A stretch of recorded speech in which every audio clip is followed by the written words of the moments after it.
Mapagpalang araw mga ka-survivor, magluluto po ako ng tanghalian ng mga bata kasi parating na rin po sila.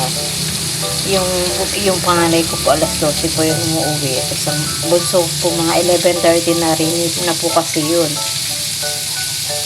Ayun po, niluto ko para sa tanghalian po. Tinitipid-tipid ko po talaga yung nakuha po namin na 1 kilong baboy po. Bali 3 luto po nangyari. Meron pa po doong para po sa sigang. Para po pagka naman nakatikim din po yung mga bata ng baboy. Madalas po kasi nag-iisda po. Isda po gulay ang ulam po namin.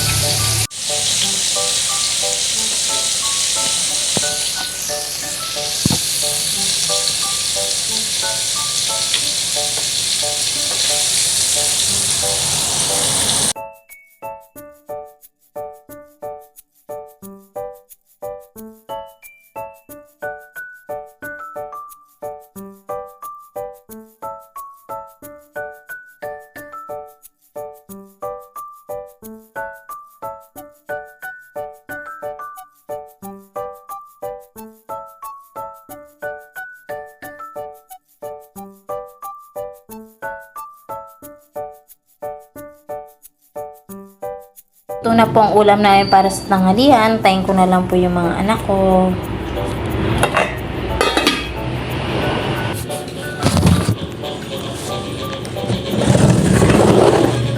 Tara na, tara na. Tara na, kain na.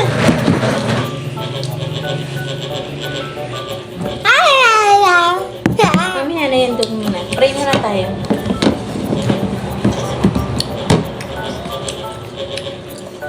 Amen. Okay. Sabi yun. Bumidyo ka? Opo. Uulamin yan sa kanin, hindi papapakin. Bakit sa Amerika pumapapat? Magugas ka muna ng kamay. Tala. Bakit? Bakit yung mga Amerika papagpak yung mga... Pinapapak na. Hindi kasi sila kumakain kanin. Allergic sila? Oo. Allergic sila.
Kaano tayo ng mga ka-survivor na tutupi ng mga sinampay.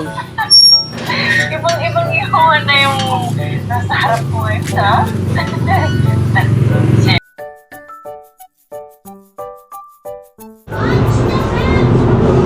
yes.